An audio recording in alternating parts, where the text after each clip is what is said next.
Si Senator Tito Soto and Senator Raffy Tulfo, at least sila tuta ng Malacanang. Pero si Erwin Tulfo, tuta lang ni Lacson. Hindi siya tuta ng Malacanang. 'Di ba? Kasi nga may hawak sa kanya si Senator Lacson na alam sa kanya. Yung sinabi niya na may tatlong kumausap na wag pumirma. Unang-una, yung dalawa kakampi na nila. Pangalawa, yung kakampi lang isa, nagsabi kay nakwento din sa akin yon. Sinabi kay Erwin, kami ang ginaganito ngayon. Ito ang hawak sa'yo. 1, 2, 3, 4, 5. Isang araw, ikaw gaganon. Kaya nung una, hindi rin pumirma si Erwin. So, yun ang mahirap sa Senado. 24 lang kami. Araw-araw kami nagkwekwentuhan. Minsan, nagiinuman pa. Kaya kung magkwekwento kayo, ayusin nyo kwento nyo. Kasi alam ko rin yung kwento eh. Di ba? Magkwekwento kayo, bitin pa. Oh, yung totoo. Oh, Erwin Tulfo, isa-isay natin hawak sa'yo. Gusto mo? O, yung kontraktor na balik-balik sa office mo. Yung kontraktor sa party. O, marami pang iba. Doon muna tayo. O, marami pang iba. Di ba? Okay. So, sabi nung iba, kung sasabihin mong tuta, ano si Senator Lacson? Hindi na po tuta si Senator Lacson. Aso na po siya. Matagal na po matagal na eh.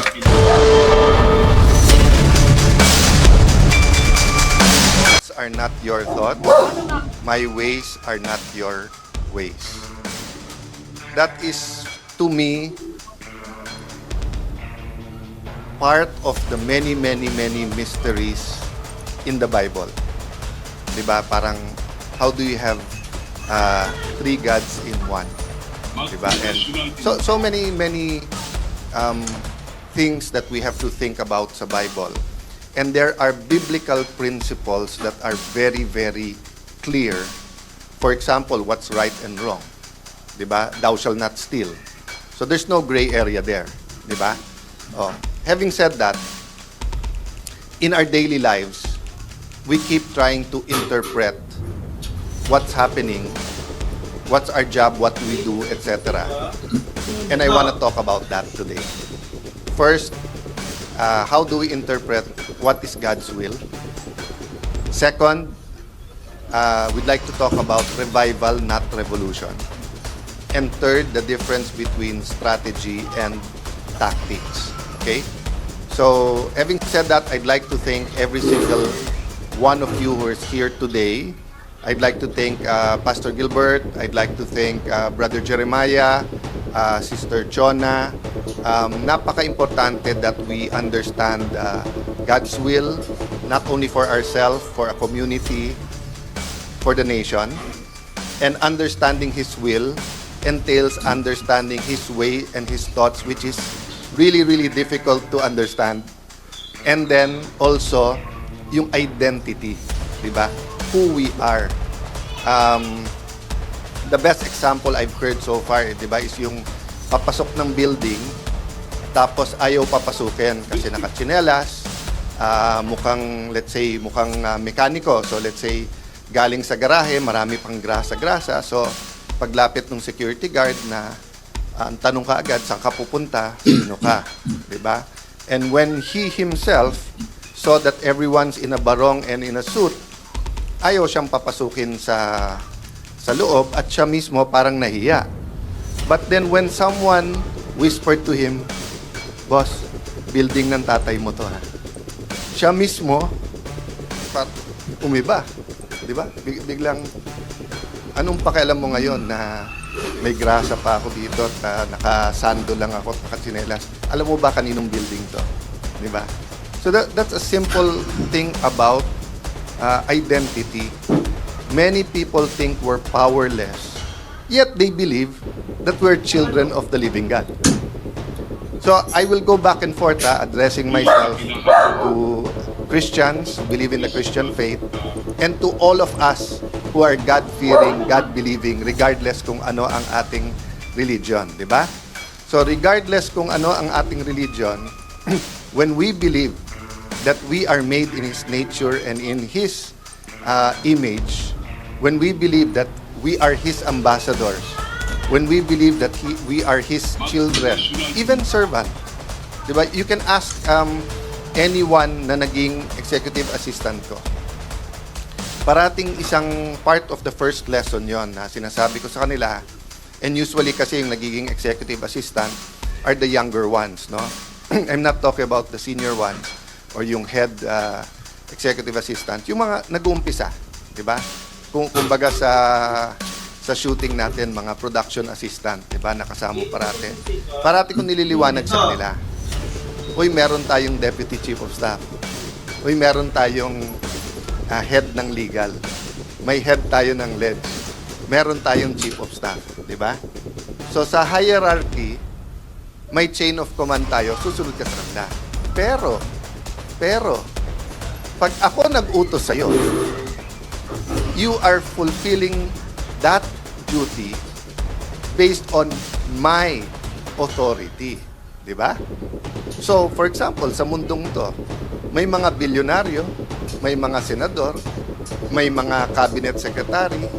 Sa religious world, may mga bishop, may mga archbishop, may kardinal.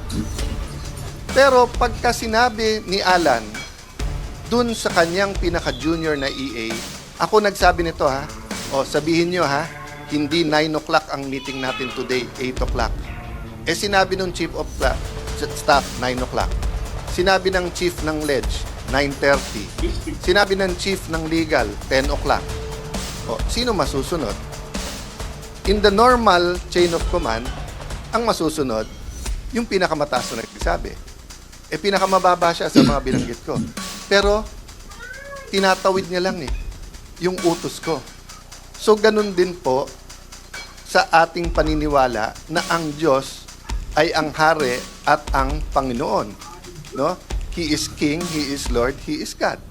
So, when He sends out a servant and we are that servant, it's not about titles.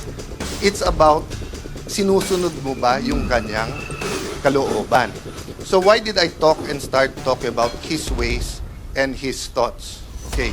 Because many are thinking now, gumulo ba bigla ang Pilipinas? So yes, they look at the Senate and they say, magulo ba Senate? But remember, dun sa nagsasabing magulo ang Senado at magulo ba ang Pilipinas, ito po yung mga naka-Amerikana at mga naka-barong at nasa loob ng mga air-condition na kwarto na 4-5 beses kumakain sa isang araw, na namamahalan man sa gasolina, ay kayang mag-aeroplano, kayang hindi naman yate, but you know, they have cars, they have backup, they have security, etc.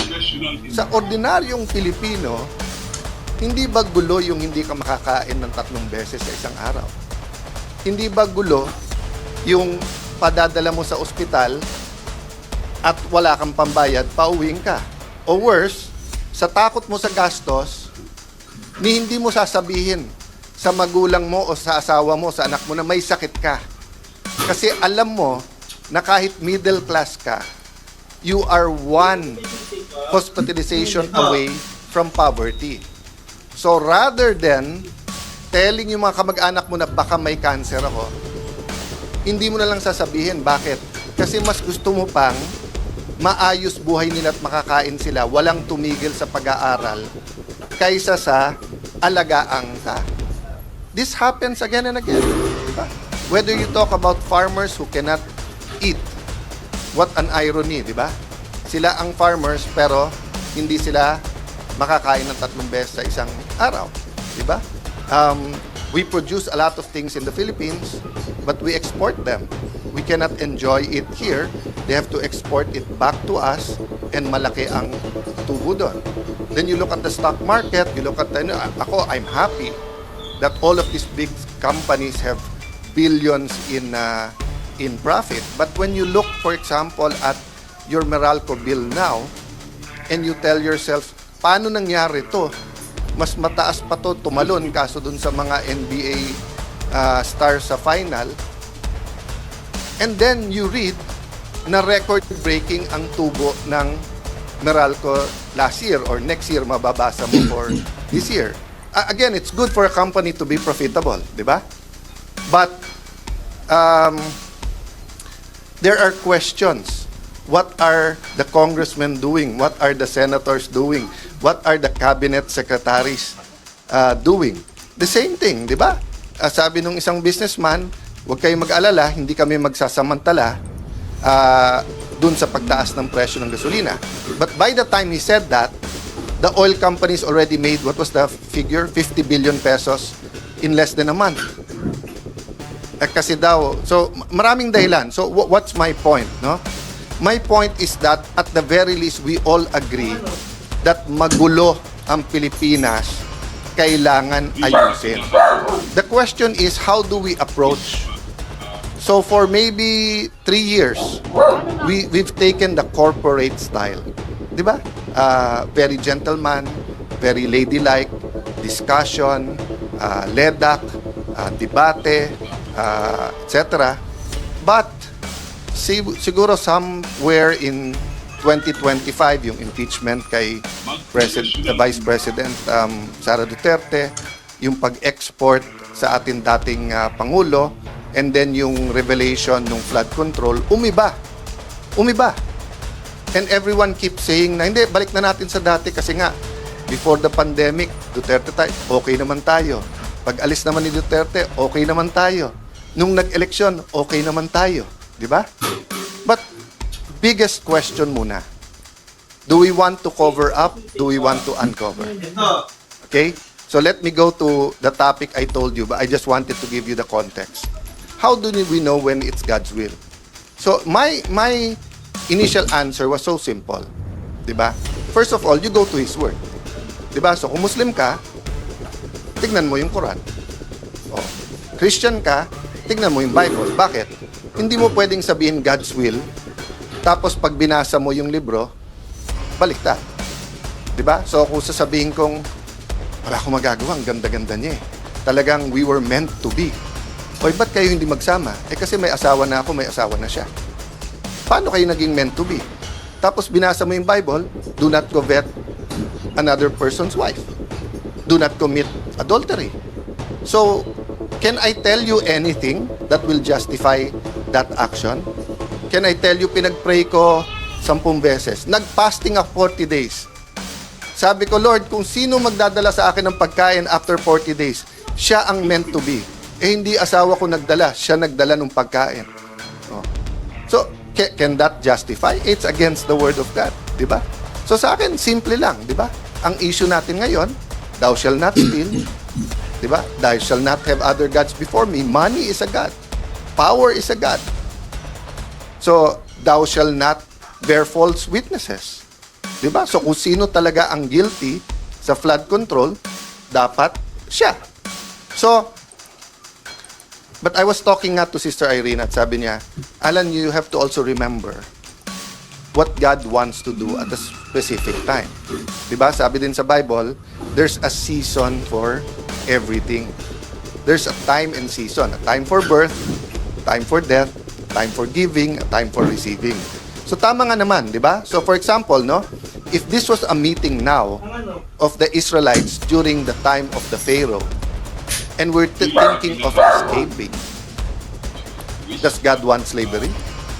Hindi. Does God want the Israeli people to suffer? Hindi. But it was time of punishment. It was time of judgment. So whoever left, they would have been killed by the Egyptians. O baliktarin mo naman.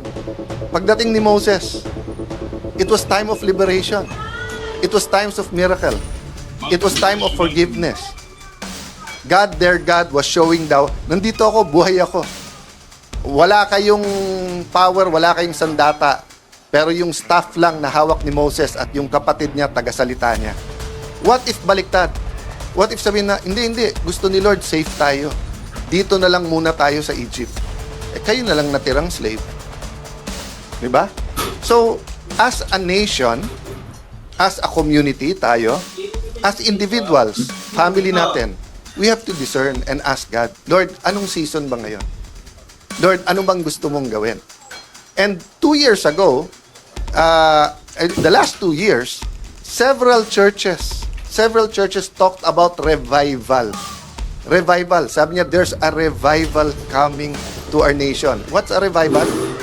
Revive means, di ba, vive, di ba, vivar, patay, bubuhayin mo ulit, you will revive.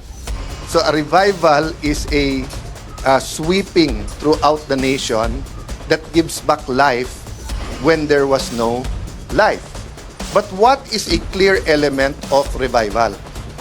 A clear element of revival is repentance. Wala pong revival pag walang repentance. Diba? Patay ang puso eh. Puso ng bansa, puso ng community, puso ng church, puso ng tao. It has to be revived. And the requisite to revival, ang nakalagay ba, again, I'll address myself to Christians. Nakalagay ba sa Bible, just believe in the Lord Jesus Christ and you shall have eternal life. Sabi, acknowledge that you're a sinner, repent, then believe. Diba? Kasi you don't really believe in Jesus Christ if you don't think you're a sinner. So there's not going to be a revival in the Philippines if we think walang masamang nangyayari. So if we say ganun ang kultura natin di naman talaga pwedeng gumalaw yung papel pagka walang konting lagay. Di ba? Ganun talaga tayo. Whether franchise yan, whether business permit yan, building permit, kailangan may pampadulas. Ang kotse hindi gumagalaw pag walang gasolina. Di ba? Squeaky wheels need some oil. Lalangisan natin yan. Di ba? So kung ganun ang paniniwala natin, why will we expect a revival? A revolution naman, on another hand, I'm talking about a political revolution, is hindi mo na kaya, either yung leader o sistema, palitan na natin yan. So when industrialization happened, and then yung mga landlord, etc., yung sa key industries, sa Europe, hindi na nila kinaya, yung iba may revolution na communist revolution. Nung hindi kinaya ng French, yung abuses ng monarchy, nagkaroon ng revolution from a monarchy to a democracy. Iba nangyari sa England or sa United Kingdom. Evolution, hindi revolution. But those were all talking about politics, government. Diba? It was not talking about also the hearts and minds. So the EDSA revolution was, pardon my percentage, but probably was an 80% a political revolution, di ba? Get out the dictator, put in out yung dictatorship, in yung democracy, renewal, etc. 20% it was about values. But because it was only 20% about values, so sabi nung mga iba ngayon na, well, dati concentrated yung corruption sa Malacanang. Nung nag-EDSA revolution, kumalat na. Meron na kay kapitan, meron kay mayor, kay governor, etc. It's not one person's fault. Diba? It was because nga we did not have a spiritual revolution or a revival then. So that's why nga, going back to Egypt, that's why sabi, I always thought that it was the disobedience of the Israelites. Kaya hindi sila nakapasok agad ng promised land. But the way one preacher or pastor, actually a couple of them describe it, is that Egypt, the Israelites were out of Egypt, pero Egypt was still on their mind. So ang ibig na sabihin, umalis na sila, they were free physically, but in their mind they were still slaves. That's why nga, one time when wala silang makain, nagngangaw-ngaw sila, sa Bisaya, nagyayaw-yaw, di ba? And then, sabi, mabuti pa sa Egypt, may nakakain tayo doon. So can you imagine if you were all my slaves? Diba? Pinanganak kayong slaves. Parents nyo slaves, ako slaves. Kung ano sabihin ko sa inyo, sunod lang. Slaves kayong lahat. Suddenly, si Sarah dumating, nakalaya kayong lahat, but medyo gutom, balik na lang tayo kay Alan. So that was the mentality. So 40 years ago in 1986, we shocked the world with a peaceful revolution. Kasi that was the time of communist revolution, socialist revolution, coup d'etat, fascist revolution sa Latin America. All kinds of revolution. Revolution of the workers, revolution ng young people. Maraming revolution. Some worked, some hindi. Some had historic roots, some were new. Pero hindi nila nakakita ng mga nagdadasal na kaharap ay tangke. Di ba? Madre, tangke ang kaharap. Barel ang katapat, bulaklak. Diba? Hindi sila nakakita ng ganon. The problem was, when we removed the people, did we remove the spirits of corruption? the spirit of idolatry, the spirit of immorality? Did we remove the lust for flesh, the lust for, di ba? I remember, kami ng ibang mga congressman na kasama ko doon, nagrarally pa kami against pornography. Then nung nagka-internet, everyone can get it na. Di ba? We were fighting PAGCOR about putting casinos anywhere. At I had the privilege of putting there in the law na kailangan ng city umoo. Kaya dito sa Taguig, wala. Okay. Tapos nagka-internet naman na gaming. Una, isabong. Ngayon, yung online gaming, no? That's one reason maingay yung mga katunggali natin. Nabitin yung batas na yun. Malaking pera din yun. Daan bilyon yun. So do you think ang pinag-uusapan dito Malacanang, impeachment, maleta, flood control? Hindi. No, whether you're talking about vape, whether you're talking about online gaming, there are many moneyed bills and resolutions and policies that are at stake here. 'Di ba? So hindi to parang expose na yung flood control. Bago na yung Pilipinas. Palitan natin. May bago ng leader, tapos na. 'Di ba? That's why we have to be very prudent. And Lord, ano bang gusto mong gawin? Kasi kung tayo lang, kung ako lang, gusto ko sana tapos na to eh. Di ba? Lord, ano ba talaga? Di ba? Pero, siya ang creator eh. Siya may plano. So, let me tell you the story that I learned in younger years and it's really true. Sabi, meron pong vapor na palubog, bangka na palubog. So, nag-pray na yung lahat ng nasa loob ng bangka. Lord, please save us. Okay, may dumaan na vapor, nakita sila, nagbaba ng lifeboat, so kalahati sila, sumakay na sa lifeboat. Sabi nung pinaka-leader, hindi, nag-pray tayo, isa-save tayo ni Lord. Okay. So, tumawag sa Coast Guard yung vapor na 12 sila, yung 6 sumakay na, may 6 pa doon. So, pagtawag ng Coast Guard, dumating yung helicopter, pinaspatan sila, nagbaba ng linya, yung 2 umakyat, natira yung 4, sabi ng leader, ililigtas tayo ni Lord. So dahil ganon, medyo malayo, gasolina ng chopper, bumalik na, nagpadala ang Coast Guard ng isa pang fast na ship. Sumakay yung 3, naiwan na lang yung, or 2, so natira na lang yung leader. Sabi niya, I'm glad you're all okay, but ako, I have faith. I will wait here. He drowned, he died. Pagdating niya sa heaven, sabi niya, Lord, I had faith. Bakit hindi mo ako sinave? Sabi sa kanya ni Lord, pinadalang kita ng vapor, hindi ka sumakay. Pinadalang kita ng helicopter, hindi ka sumakay. Pinadalang kita ng Coast Guard na ship, hindi ka sumakay. Tapos ako ang sisisihin mo. Di ba? So when we pray for something, we have to also ask God, ano ways mo, ano thoughts mo? So I have no doubt that even before the Commonwealth, Filipinos have been praying. Today, birthday ni Dr. Jose Rizal, our national hero. And again, just talking about judging people and yung sarili natin bias. Alam niyo naman, may group kaming sa Senado. And this was a discussion, so spontaneous to, hindi to parang pinag-isipan, Nagkukwentuhan lang, tapos sabi ng isang senador, that's one battle, let him live, but there's a war, and we will win the war, etc. Kasi truth, ganyan. So, 2 minutes later, dun sa battle, sumagot si Senator Robin Padilla. Ito sabi niya, when Rizal explored the idea that a chaotic revolution of the oppressed merely turns them into the next oppressor, he was warning that changing the masters of a country does not change the system of tyranny.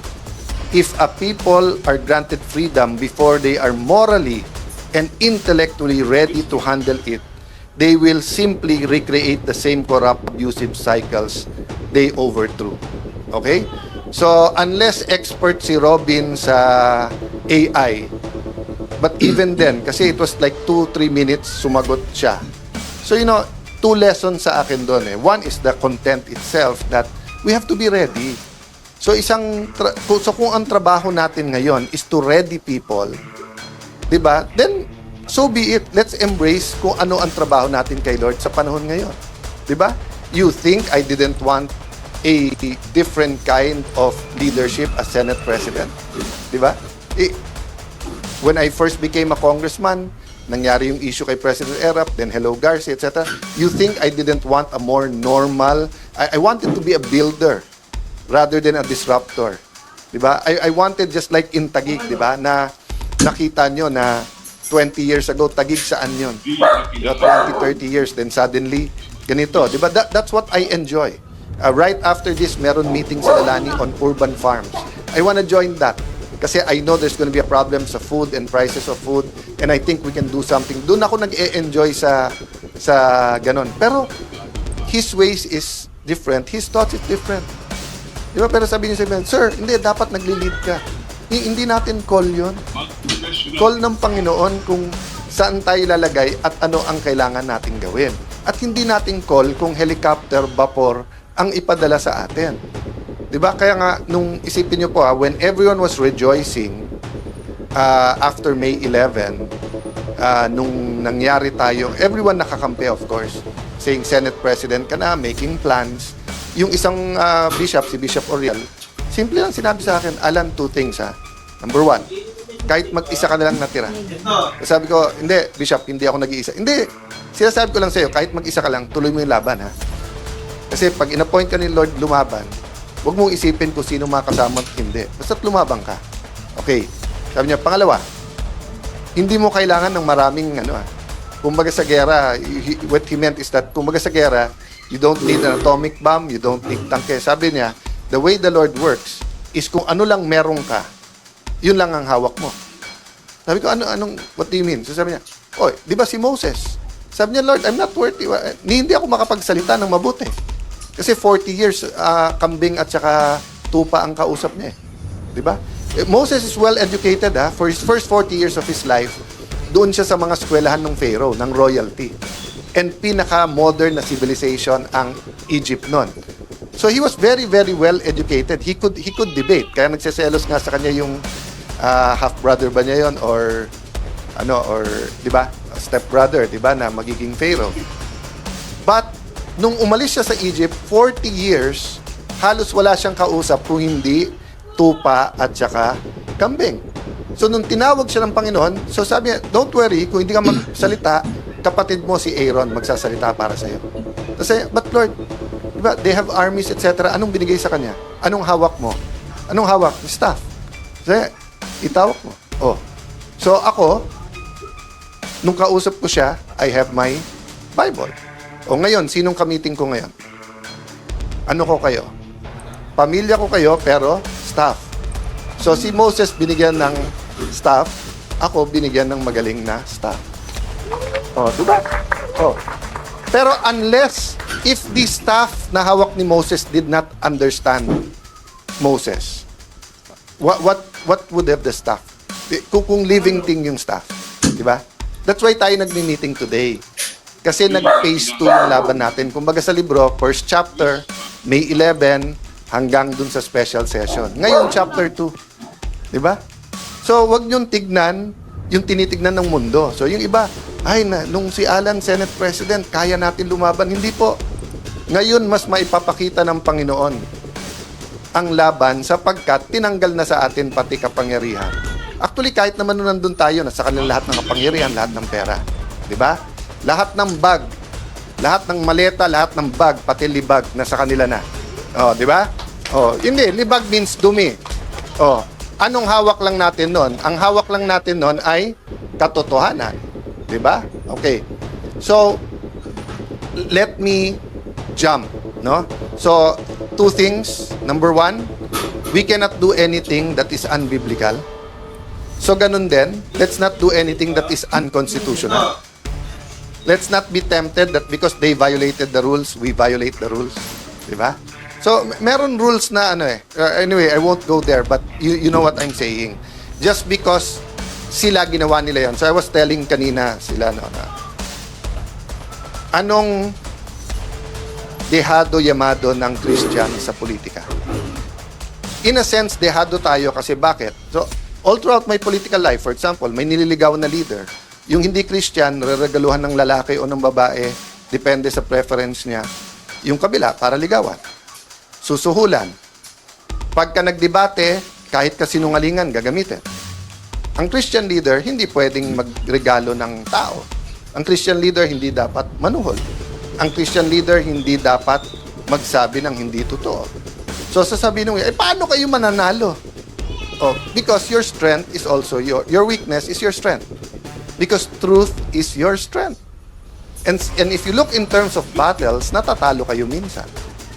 Pero if you think in terms of wars, di ba? You win the war because truth eventually wins out. But syempre, humanly, ayaw mong tumagal. Sino ba naman may gusto ng gera, laban ng laban? That's why yung iba nating kasama sa Senado ay dati natin mga allies for the truth. Pero napagod nung tumanda na. Di ba? So, nung tuta pa lang sila, gusto nila katotohanan. Nung naging aso na, napagod na eh. Di ba? Okay. So, babalikan ko yun mamaya. So, for me, I'll just leave that with you today. Di ba? One, you have to have a foundation. Kailangan may babalikan ka. So, pag sinabi kong, eto gagawin ko Senado, ano ba sabi ng rules ng Senado? Ano ba sabi ng Constitution? So, eto ang gagawin natin sa Pilipinas. O ano ba sabi ng Bible? Diba? Okay, pangalawa, nasaan ba ang Panginoon? Ano bang gusto niyang gawin? Yun ang atin. At ako'y naniniwala. Gusto niya ng revival. Gusto niya ng repentance. Labas lahat ng baho. Labas lahat ng problema. Ang addict ay hindi magagamot pag hindi niya inamin na addict siya. Addict yan sa sex, addict yan sa sugal, addict sa alcohol, addict sa drugs. Tignan nyo sa US, yung mga anonymous, di ba? Let's say alcoholic anonymous.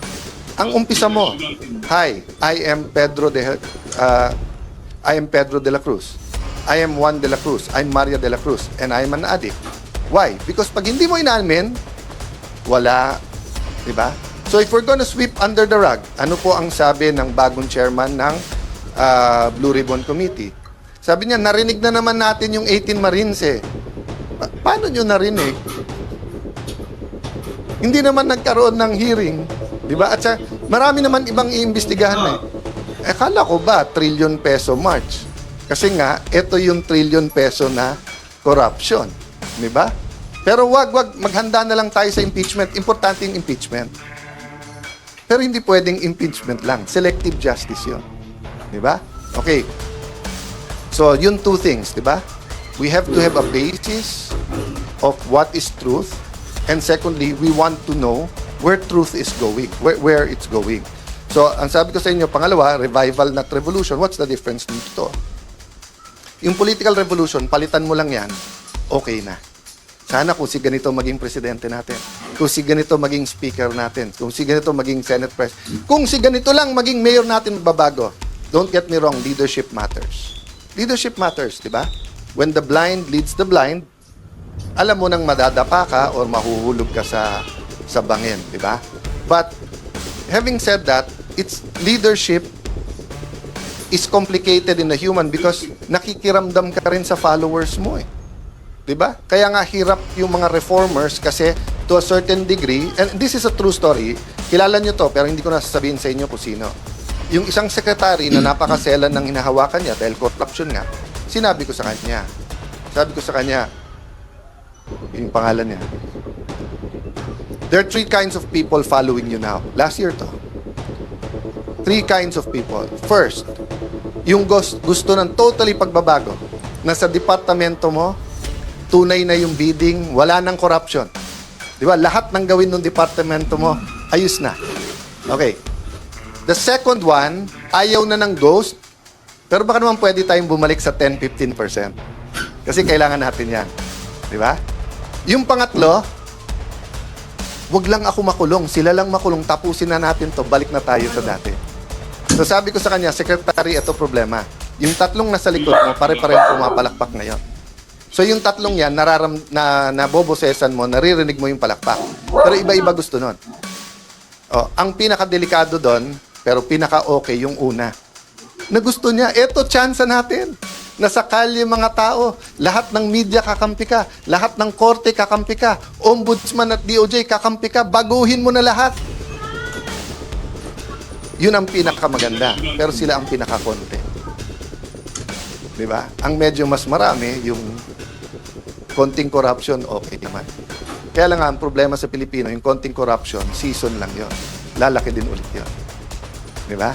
Prinun mo lang eh, hindi mo hinugot eh. Ano mangyayari sa isang puno, sa isang halaman, prinun mo? Lalong lalago, di ba? So, kung alam mong fruit-bearing yon, i-prune mo.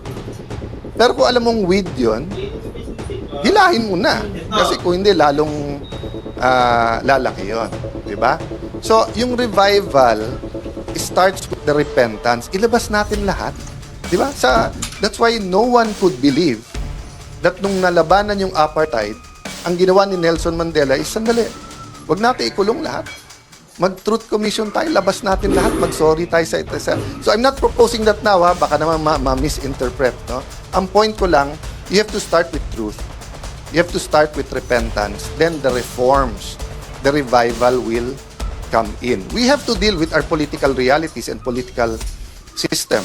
So, like ako, di ba? I mean, kayo ang staff ko, so alam nyo, I haven't coordinated with both Malacanang and with the VP, with opposition administration. I can talk anytime. I have had meetings, not with the VP, with the executive side, to try to bridge everything. Pero, meron mga no compromise, which is our integrity. Diba? So, which goes to the third part, which is strategy versus tactics. No? So, the bigger picture is strategy. So, for example, no, let me just talk about two things sa strategy because we really have to talk about identity, you know, where God is leading us, how do we refuel ourselves pag tingin natin pagod na tayo, di ba? So, for example, no, ang strategy natin from the start, simple lang. Kunin ang majority, kunin ang Senate presidency, gawin yung tama. Ganun lang simple. Gawin yung tama. Ano yung tatlong tama? Una, anong truth na naitatago? Paano natin ilalabas in a systematic, at the time, corporate way, na hindi naman mayayanig ang Pilipinas, pero mayayanig ang mga corrupt? Okay, two, how do we solve problems in education, in health, na totoo? Kasi like sa education, ang dami-daming, magaganda lahat ng bills na yan. Pero mark my word, until we deal with K-12, ang mga bata, half day lang ngayon. Diba?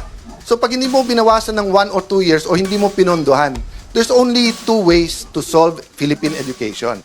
Buhusan mo ng pera para yung K-12 ay fully funded at bumalik sa 7 to 3 p.m. or 7 a.m. or 8 to 4, full day ang bata na equip lahat, or bawasan mo muna ng 2 years habang inaayos mo. Lahat ng iba doon are in between window dressing and building new rooms. Meaning building new rooms, magagandang programa. Ang problema, hindi mo inayos yung pundasyon. Diba? Ganon din po sa health natin. If you look at the amount of money out of expense sa gamot, if you look at the approval systems, if you look at PhilHealth, etc., kawawa talaga mahirap sa ating bansa. Kawawa talaga. Diba? So, strategy. So, ano strategy nung kabila? Palabasin ng manggulo. Sila nagpapasok sa NBI. Sila nagsabi sa NBI, full battle gear kayo doon. Sila hindi naglagay ng membro. Sila ang hindi nagpausad sa bills natin. Authorized naman sila na mag-BICAM, etc. Diba? Sila yung nananakot sa kapwa natin membro na lumipat kayo, kung hindi makukulong kayo. Sila ang meeting ng meeting sa Malacanang, pero pinapalabas nila, tayo unproductive, tayo magulo. Yun ang strategy nila. Ba't tayo papasok sa strategy? In one sense, kailangan mo sagutin yung issue. So like yesterday, pinaalala sa akin nung ating comms, stick to the issue tayo, which is true. Diba? Na hindi tapos ang laban. Pero, ayoko rin naman isipin ng tao, winaldas ko 700 million. Nisin ko, may discretionary fund na pwedeng kunin ng Senate President. Maraming previous Senate Presidents, tens or hundreds of millions kinuha. Nisin ko, hindi ako kumuha doon. Tapos sasabihin nila, 700 million, ginastos ko. Tapos wala. O, unang-una, magaling sa division, si Senator Lacson for two reasons. Dinivide lang yung 700 by 28 days kasi 25 million or multiply lang 28. Pero mahina talaga siya sa math. Bakit? Because 12 is not 13. Pangalawa, akala ko ba sabi nyo tanggal ako nung June 3? O ilan araw ang May 11 hanggang June 3? O, paano naging 28? Diba? So makikita mo talaga na makuhuli sa bibig ang isda. Pero bakit nga nanggugulo na manggugulo si Senator Lacson? So on one hand, stick tayo to the issue. On the other hand, there are some issues, tactical issues, na kailangan mo sagutin kasi kung hindi, masisira main message mo. So kung ang main message natin is good governance, tapos akala ng tao may anomalya sa 700 million. So sabi niya, isipin mo, walang productivity. O bakit ngayon break? Everyday ngayon, 25 million. So kung ngayon sasabihin ko, ang grupo ni Lacson at ni Gatchalian, 25 million today, walang nagawa. Tomorrow, 50 million, walang nagawa. O sa Monday, kung 5 araw na, 125 million, wala. Naka-break tayo. Meron free trial Diba? So wag natin lokohin ang tao. So, but sometimes it's strategic na i-expose yung ginagawa nila. So, nakita ko to kasi tandaan nyo, political science yung background ko, yung pinag-aralan ko. And uma-absent ako sa school, sumama lang sa tatay ko because I was really interested in politics. I've been a counselor since I was 21 years old. I've been in government. So what's my point? Nung nakita ko na dumami ang mga congressman na bumabanat sa VP noong 24-25, sabi nung iba, man dami ng galit. Hindi, naging speaker ako Magaling ang strategy yung speaker. Bakit? Alam kasi nila na sa Pilipinas, we have a two-party system. Diba? Sabi nung iba, multi-party. Hindi, two-party system tayo. Diba? Party on Friday, party on Saturday, election sa Monday, Tuesday, lahat kakampi na sa administrasyon. May maiiwan lang na konting oposisyon. So in a sense, two-party, administrasyon, oposisyon. Di ba? Medyo unique lang ngayon kasi yung mga Pinklawan, Dilawan, kumampi, Marcos na rin. Dahil ayaw kay VP Sara. So ang nangyayari ngayon, they claim to be the opposition, but the opposition oppose. They're actually co-administering. Di ba? So, what's my point there? Ang galing ng ginawa nila. Kasi pagka yung congressman hindi nagsalita ng mabigat versus VP Sara, alam nilang pagpalapit na or bumango, kakampi din nila o dalawa kakampi. So ang ginawa nila, binitawan, sinusuportahan, ginalit, or whatever. No, I'm not saying hindi conviction ng iba sa Quadcom, etc. I'm point, it was a systematic attack. So that nga, hindi na sila, so that point of no return na kung ikaw man si VP Sara, paano mo pang kakausapin yung mga yon? Inupakan ka na ng gano'n. Di ba? So, ganun din ang ginawa nila ngayon sa Senado.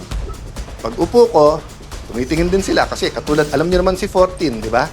Si 14, ilan meetings nag-attend siya, nagkikwento, nagmasama na ng sitwasyon. Etong si Senator Lacson, kung ano nang ginagawa. Tapos nung nagbilangan na, kumampi doon, siya din eventually kumausap sa ibang kasama na bumaliktad, si 14. So ang point ko, anong ginawa nila? Imbis na dumami tayo by them going to us, nung nag-meeting sila, take turns tayo lahat umupa. Kaya alam ko sa grupo nila ang pinakamatalino, si Lito Lapid. Kasi si Lito, parang kasama nyo na ako, pero wag nyo nang asahan, umupak pa ako. Di ba? I mean, si Lito's the most honest and practical. We're here together, this is politics. Pero wag na tayong gumawa ng imbento tungkol sa kasama natin. Pero sila, nag-take turn sila. Liberal, kayo naman. Rafi Tulfo, ikaw naman. But makikita mo yung diferensya nila Sabi ni Rafi Tulfo, hindi daw sila Malacanang. In other words, hindi sila tuta. Okay. But dun mo makikita yung graduated and experience. Bakit? Kasi si Senator Tito Soto and Senator Rafi Tulfo, at least sila tuta ng Malacanang. Pero si Erwin Tulfo, tuta lang ni Lacson. Hindi siya tuta ng Malacanang. 'Di ba? Kasi nga may hawak sa kanya si Senator Lacson na alam sa kanya. Yung sinabi niya na May tatlong kumausap na wag pumirma. Unang-una, yung dalawa kakampi na nila. Pangalawa, yung kakampi lang isa, nagsabi kay nakwento din sa akin yon. Sinabi kay Erwin, Erwin, kami ang ginaganito ngayon. Ito ang hawak sa'yo. 1, 2, 3, 4, 5. Isang araw, ikaw gaganon. Kaya nung una, hindi rin pumirma si Erwin. So, yun ang mahirap sa Senado. 24 lang kami. Araw-araw kami nagkwekwentuhan. Minsan, nagiinuman pa. Kaya kung magkwekwento kayo, ayusin nyo kwento nyo kasi alam ko rin yung kwento eh. Di ba? Magkwekwento kayo, bitin pa. O, yung totoo, Erwin Tulfo, isa-isay natin hawak sa'yo. Gusto mo? O, yung kontraktor na balik-balik sa office mo, yung kontraktor sa party, marami pang iba. Doon muna tayo. O, marami pang iba. Di ba? Okay. So, sabi nung iba, kung sasabihin mong tuta, ano si Senator Lacson? Hindi na po tuta si Senator Lacson, aso na po siya. Matagal na po matagal na eh. Okay. But ano ang ibig ko sabihin sa aso? Anong klase? Iba-iba kasing klase ng aso. Yung kayo po, pagka may utos sa inyo, kayo ay nag-asikaso. Meaning you take care of it. Meron din pong aso-kaso. Ano yung aso-kaso? Tatahol yung aso, kakasuhan. So kung makikita nyo po makikita nyo, ang usual procedure, kaya may affidavit o wala, ang witness itetest mo, huwag mong pababasahin ng affidavit. Kasi baka hindi siya gumawa ng affidavit. Si Senator Lacson, binaliktad niya. Hindi, basahin mo na lang yung affidavit. Hindi, sandali, payagan mo muna ang DOJ, kunin yung witness, gagawin yung affidavit. Pagbalik, basahin mo yung affidavit. Hindi po yun ang sistema. Nasaan yung mga abogado na kahit kakampi nyo sa Pinklawan, yung mga dealing law school, nakita nyo rin yan eh. Noon time na yun, hindi pa panahon magsalita. Kasi akala natin, tama yung pupuntahan. Hindi. It's selective justice and some of it's not justice. Yung iba doon, invento. That's why naiintindihan ko yung sakit nung isa. Nasabi niya, inosente ako pa kakasuhan, plunder pa. Diba? So, I won't go there because I don't wanna talk about that now. And pasensya na po kayo. Minsan pa kasi sa putikan yung away, so mapuputikan ka talaga, babato ka rin sa putik. But that doesn't mean as Christians, mag-iimbento tayo. We will use money, we will use PR, we will use etc. Diba? So, pasensya na po kayo kung minsan, kailangan kong sagutin. Tactical yon. But going back to the strategic, ano ba ang ating trabaho ngayon? To reveal the truth. The truth about the problem in healthcare. How do people get their healthcare? So, pero habang nire-reveal natin, may balik yan ha. So, yesterday, in-inform tayo ng mga kaibigan natin sa DOH na tinanggal na daw tayo sa system. So, hindi na daw tayo pwedeng mag-refer ng mga gagamutin sa iba't ibang ospital. That might be the price we have to pay. And we know, we don't have enough personal resources para ipagamot lahat. Pero, we have enough resources to hire buses. So kung by Monday o Tuesday, DOH, hindi kayo mag-ayos, ibubus ko lahat ng kamag-anak ng pasyente para mapirmahan nyo, para mapagamot yung mga pasyente. Kasi hindi naman ako aatras eh. Di ba? May sakit sila, ang dami-dami yung pera, abroad ka ng abroad, Mr. Secretary. Picture ka ng picture kasama ng mga nasa vape. Di ba? O, tapos, flu shots lang, hindi nyo mabid, hindi makasama. Tapos just because ang tingin mo, wala na ako ngayon sa paningin ng Malacanang, tatanggalin mo yung privilege namin. Oh, Senator Lacson, sir, sabi mo,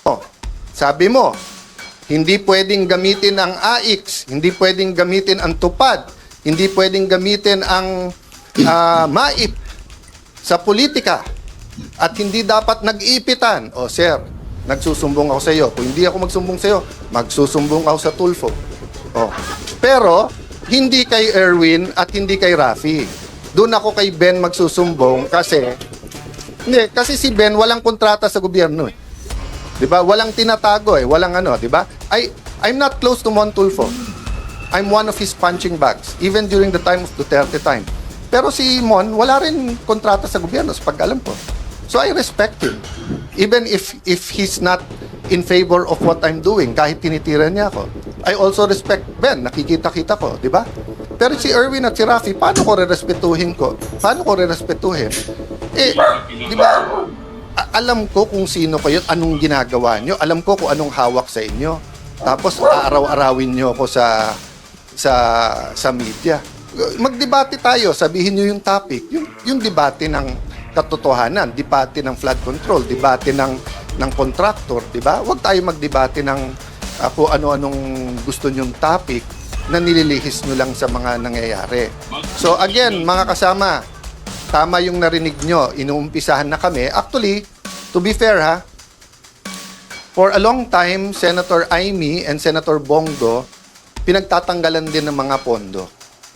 So, ang sabi nila, daan-daan bilyon ang para sa ayuda at hindi ito pwedeng gamitin sa pagpapamango, which is not true ha, also. Nung simula nung nagkaroon ng oil crisis, nung simula nung Israel, open na silang may picture, may pangalan sa pagdidistribute eh. Pero okay lang kasi at least nakukuha ng tao. Don't get me wrong ha. As long as yung mga pasyente na asikaso, it doesn't have to pass to my office. Ang problema, pumunta sa opisina nila, sila nagsasabi, pumunta ka sa congressman, senador. Pagpunta naman nila sa congressman, senador, ay, dito sa congressman na to kasi kakampi ng Malacanang. Dito kakampi, di ba? So, let me address myself to Senator Win because paulit-ulit siya nung siya ang chairman ng Committee on Finance. Sabi niya, walang politika sa pondo to. And I believe him. I believe him. When he was chairman of Finance, sabi niya, walang politika, pare-pareho to. At yung amounts natin bilang mga senador, walang lalamang, pare-pareho tayo. O, Senator Win, you're now the Senate President. May DOH Secretary ka, namumuliti ka. O, the ball is in your hands, di ba? Pero papayag ba tayo? Eh? Sa atin, ano ba ang isang weekend? Pero yung may sakit na hindi matuloy yung CT scan niya, hindi matuloy yung MRI niya, hindi matuloy yung dialysis niya, that can be fatal. Di ba? So, sasabihin nyo, kami namumuliti ka. Yun ang ginagawa nyo. So, sorry. Mapupunta tayo sa politika because we have to fight the daily battles. But my point is strategy versus tactics. Daily battles versus the war. The war is really for the kind of Philippines we want. Diba? And yun ang last ko sasabihin. We have to articulate that. We have to articulate. So yung mga men and women of God na nandito ngayon na you will be speaking on those topics. Pasensya na po kayo kung napunta ako sa daily battles. But that's what we're facing. And iba-iba tayo ng trabaho. May taga-fast, may taga-pray, may taga-encourage, may taga-luto, may taga-linis. Diba? So, we're all part of that giant puzzle that the Lord has put. But as long as we said, Lord, use me. Lord, send me. I think we'll be okay. So, sa lahat na nagpre-pray for us, lahat ng nagtatrabaho for us, guys, kayo yung inner core. So, don't lose faith. Some of you didn't sign up for this, but even if you didn't sign up for it, you had in your mind the kind of Philippines you want. So, di ba yung balik tayo dun sa na Lord, save mo ako. Eh pinadalang kita ng helicopter, di ba? So, in your mind, you probably had a different way. Di ba? So, kung tingin yung education yung problem, you're probably drafting a super good bill on education. Di ba? Or if you're talking about local government, baka nakadikit kayo sa pinakamagagaling na local government sa Metro Manila, dumikit kayo sa Taguig, sa Pasig, sa Manila, sa Quezon, whatever, di ba? Dumikit kayo sa Cebu, dumikit kayo sa Davao, sa Peace and Order, and you think that's the way. But His ways and His thoughts are not ours. Di ba? In the same way, let's not say na yung ginagawa natin, yun ang way ni Lord. Hindi. Tuloy-tuloy tayong nagdi-discern. But guys, ang point ko po, kung kayo'y nagdadasal for a new Philippines, a renewed Philippines, kayo nagdadasal for revival, it's here. It's here. So let's not only let's do more. Let's not only do more or work harder, let's work more intelligently. And wag natin pagpilitan ang ways natin. Day by day to. Every day pagtulog, Lord, thank you, wala pa kaming kaso. Thank you, Lord, may AX pa kami, wala lang MAIP. Thank you, Lord, na buhay pa kami. Paggising sa umaga, ganun din. Di ba? That's what walking by faith means. Hindi mo kita, pero alam mong dadating. Hindi natin nakikita yung klase ng Pilipinas na gusto natin. Pero sabi ng Panginoon, for I know the plans I have for you plans to prosper you, not to harm you, plans to give you hope in the future. Good afternoon, everyone. Hanggang dito na lang muna ang ating video at kung nagustuhan nyo, huwag kalimutan mag-subscribe at pindutin nyo na rin ang notification bell para ma-notify ka sa ating susunod na video. Maraming salamat!